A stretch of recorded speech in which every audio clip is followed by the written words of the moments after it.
Qadimgi Xorazm haqidagi tasavvurlaringizni tamoman o'zgartiradigan va sizni lol qoldiradigan faktlarga to'xtalamiz. Qadimgi Xorazm o'zida juda ko'p sirlarni yashiradi. Xorazm miloddan avvalgi 5-4 asrlarda Ahamoniylar davlati tarkibidan chiqib, mustaqil davlatga aylangan. Miloddan avvalgi 4-3 asrlarda aynan Xorazm hukmdorlari suv yo'llarini boshqarib, Kaspiy dengiziga chiqishni nazorat qilgan. Tuproq qala milodiy 2-3 asrlarga oid Xorazm shohlari yashagan, man qilingan shahar bo'lib, oddiy odamlar uchun yopiq bo'lgan. Miloddan avvalgi 4-2 asrlarda Xorazmda 40-50 metr uzunlikdagi sug'orish kanallari qurilgan.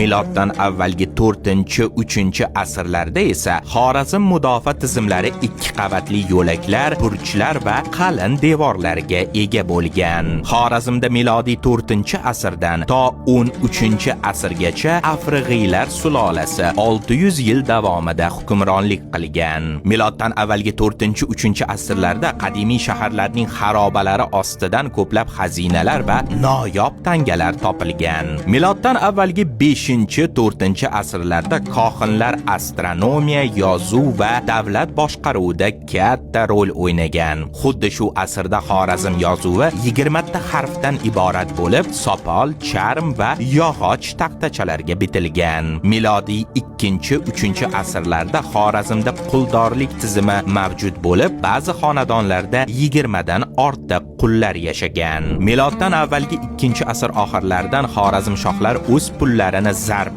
etib, ularni Yunon Baktriya tangalariga o'xshatgan. Miloddan avvalgi 5-4 asrlarda esa kohinlar Amudaryo suv sathi ko'tarilish vaqtini aniq belgilashgan. Bu qadimgi dehqonchilikda katta ahamiyat kasb etgan. Miloddan avvalgi 4-2 asrlarda Xorazm ibodatxonalarida sirli freskalar, shohlarning portretlari va noyob haykallar topilgan. Xullas, o'tmish doimo yonimizda bo'lgan, faqat uni ko'rish uchun atrofga diqqat bilan boqish kifoya. Tarixga qiziqsangiz, albatta Dervish Not sahifasiga obuna bo'ling.